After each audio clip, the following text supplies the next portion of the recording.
Hi, it's Tim Hagen from Progress Coaching, and welcome to another episode of Coaching Conversations. And I wanted to make you aware of something very cool that we're doing on a subscription basis, and we'll put a link in each one of our episodes. But every Wednesday, we're going to be doing what we call an audio podcast workshop. That workshop will be roughly about 14 to maybe 20 minutes per episode, with each month having a theme from a coaching model, using feedback strategically, to coaching self-awareness, and so on. So if you could, look in the body or in the content description of each episode, and you will see a link where you can join this subscription. These are literally 4 workshops every month, teaching specific strategies to address a particular area of workplace coaching, as it relates, again, to things like awareness, motivation, teamwork, and what have you. Here's the cool thing. It's only $10 per month, and each month you will get a handout that we will follow along with. So we also give you a tool for you to take notes as we go through each episode. We hope you'll check it out. One of the things we get all the time is from companies when they see myself or one of our coaches demonstrate our skill set or how to role play or how to navigate a conversation. And they always ask, how did you get this way? How are you so fluent and how can you navigate that conversation? And it's really kind of funny because the number one thing we hear in our business is, boy, if I had more time to coach, I'd coach. And time is always one of those things that's brought up all the time. It's really a mask. And it really goes back to, what do I do and what do I say? So let me illustrate that point for you. Think about a leader every day. They walk into the office. They encompass some work. They work with certain people. And they'll have people from varying degrees lacking motivation, 2 high potentials not working well together, someone with a negative attitude, somebody who just doesn't seem to have a sense of urgency and kind of goes at their own pace and we need more work out of them. All of those require different types of conversations.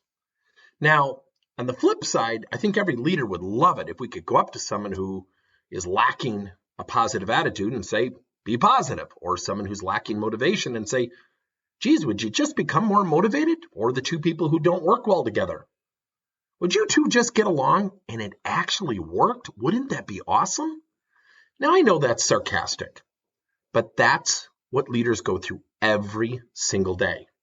And now that we're in this new virtual world, those conversations are even becoming tougher because we don't see people as much. So when I get the question, how does someone become a great workplace coach? Again, high level, there's 2 things. 1, they need to know what to say and what to do. That's it. Now, I'm going to drill down into 3 areas that really support those 2 things called what to say and what to do. First is questions. Second is thoughtfully and professionally being perceived. It is a component of emotional intelligence. I'll touch on that here in a second. Third, how to navigate the conversation. So let's go back up to the first one, questions.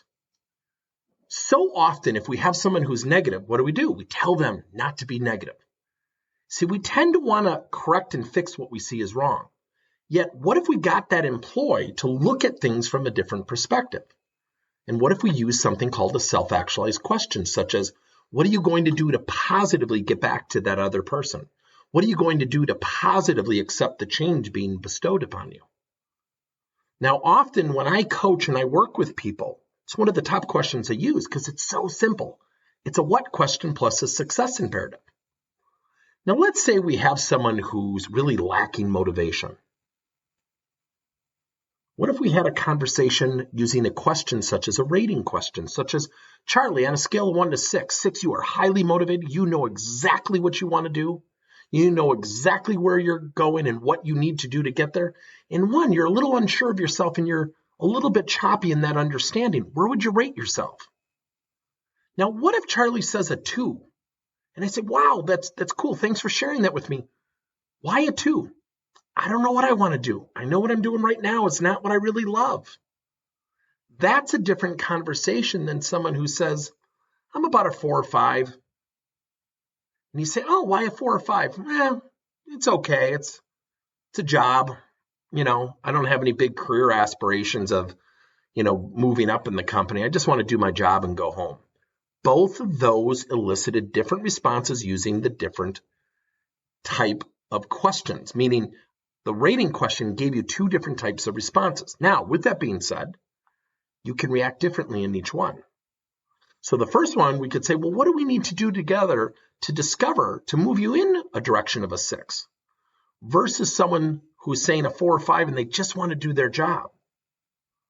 You might take a little bit more of an aggressive stance and say, Charlie, what if we needed you at a 5 or 6 and we needed you to hypothetically be at a more motivated state? How would you react to that? Now, the reason I use a hypothetical question is I want him to be honest with himself. I want him to engage in the conversation.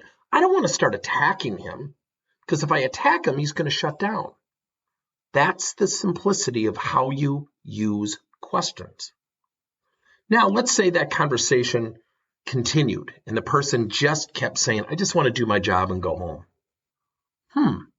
You might take a little bit more of an aggressive stance and say, well, Charlie, I'm going to leave you with a thought. I want to get back together tomorrow morning or tomorrow afternoon, maybe late in the day, and I want you to take the next 24 hours and I want you to think about something. I don't want you to respond now. What if there was tremendous risk in your thought process of just wanting to do your job? Now, Charlie will want to respond right then and there. And you say, no, Charlie, I just want you to think about it. I want to come back. I want to reopen the conversation around. I want to give you something to think about. Now, what I just demonstrated is something called reflective coaching. I also used a rule of engagement. You're not going to respond. Now, the reason I'm demonstrating this to you is I'm showing you different sequences you can go through. So when we become skilled at questions, we also become very, very skilled at navigating the conversation, which I'll talk about last. The second thing is, when you are having conversations and you are asking questions, there's a huge contradiction going on. See, employees don't want to be told what to do, yet they do want to be told what to do. Let me explain that. Most employees want to have their voice heard. Most of them have ideas, and that's awesome. Yet, when we start asking questions, there's a transition they go through because they become more accountable. They become, for lack of a better description, a little bit more exposed. So when you start asking questions such as, what do you think we should do? What would be the steps you would encourage us to take? That's a little different than complaining about not being asked and always being told what to do. So there's a transition there. So our demeanor, being thoughtful and professional and upbeat, will create greater engaging conversations. And when we lead with people's strengths, we open up the door to opportunities of where people need to improve. So the second element is we have to be very conscientious as workplace leaders in how we're being perceived. So if I go up to somebody and say, that presentation was terrible, it was awful, I can't hide behind my intent and said, I'm just trying to help, versus going up to somebody and saying, Barb, I would love to sit down with you and chat about your presentation today. And I'd love to explore how you felt it went. With your permission, I'd love to share with you some opportunities where you could take it to the next level and certainly share some insights of what I thought went really well. Which one would you respond to? Which one was a more thoughtful and professional perception? See, there's always that battle of perception versus intent. The way we approach, the way we coach, is the way people will receive us. And it's not a perfect science. Yet, if we are conscientious of having a thoughtful and professional conversation, good things will happen. Let me give you another case in point. When we are having conversations of conflict, most people don't like to have them. But confronting is nothing more than building awareness of where somebody has an awesome opportunity to improve that most people won't go. Yet we tend to let them go till what? The bottom of the ninth inning. We've got to have the conversation. then guess what happens? It becomes an explosion. So it goes back to, what if we had a conversation of conflict thoughtfully and professionally? Wouldn't the person on the other end potentially receive it more successfully? Let me give you an example. So, Tom, I think we have an awesome opportunity to work more effectively together, and I would love, with your permission, to share some insights of how I think that potentially could be done, and I certainly want to give you ample time to share your insights and thoughts as well. Would that be cool if we explored that together? That is the start of a conversation where maybe I don't feel like I'm working well with Tom. Now, if I let it build up and I tell 6 other people I'm frustrated with Tom and it gets back to Tom, guess what? That conversation is destroyed. The trust between us is inevitably gone forever. It happens every day in the workplace. Why? We don't know what questions to ask. We're not aware of our thoughtful and professional perception, and it leads us to number 3. How do we navigate these conversations? Do we have conversations to win, or do we have conversations to have conversations? Now, if I go after Tom and say, Tom, you can be a real jerk, am I honestly expecting him, after the word jerk, to come up and hug and kiss me and say, Tim, thank you so much for the revelation. I just love your insight. Please tell me you're laughing. So the way we navigate conversations is not always to have the answer. It's really to do a couple fundamental things. Be thoughtful in our approach. Use the following words. We share opportunity, perspective, and observation. I just demonstrated that no more than a minute ago. Number 2, listen to understand. Don't listen to respond. Put yourself in a mindset of listening to demonstrate active listening, such as, Tom, here are the 3 things I heard you say. Is there anything potentially I missed? That buys you time, but it shows incredible thoughtfulness, trust, professionalism that will position you to continue to have an engaging conversation. Now, one of the biggest questions we get all the time in navigating conversations is, what if you don't know what to say? Keep asking questions. What if you don't know what to say and you don't know what questions to ask?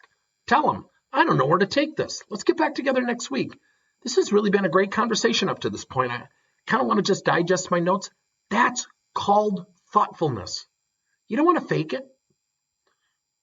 So, the 3 elements of being a great workplace coach are mastery of coaching questions, our ability to be thoughtful and professional in terms of the perception we create, and third, knowing how to navigate the conversations. Now, navigating conversations, there's not 1, there's not 2, there's not 10, there's not 100 roadmaps to get you there.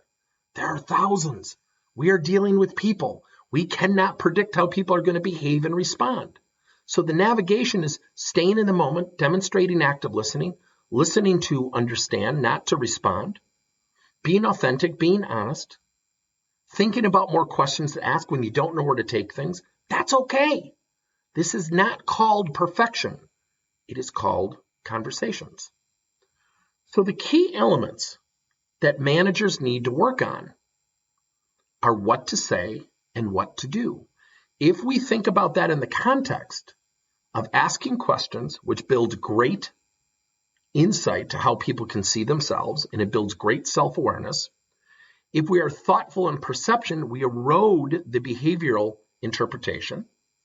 And last, if we are okay with navigating the conversations through questions and clarifications and active listening, and not always trying to have the answer, we will be way, way ahead.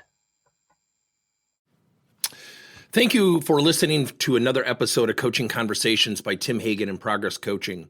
Now, our company is always coming out with new and innovative solutions to help leaders coach their employees. And recently, we just created a new service called Coach to You, where leaders can pick and choose topics and assign 7 to 21-day programs for employees to learn and, more importantly, apply actions and then reflect and share what they're going to do going forward as a result of the learning. It's called Coach to You. We're literally bringing coaching to your employees. If you're intrigued, we'll have a link in each one of our episodes where you can get more information. And again, thank you so much for listening to another episode.